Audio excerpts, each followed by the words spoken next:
Need to turn off auto-delete activity on Gmail? Then you're on the right video.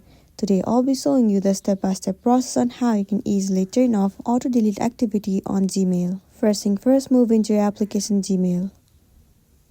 Once you're in this page, click on your profile at the top right corner of the screen. Head over to manage your Google account. Once you're in this page, you need to head over to data and privacy. Inside data and privacy, you have to head over to my activity.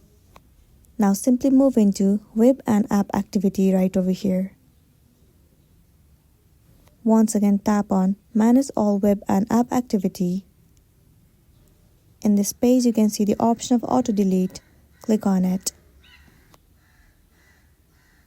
In this page, if your setting is set to auto delete, then simply set it to don't auto delete activity and then click on next.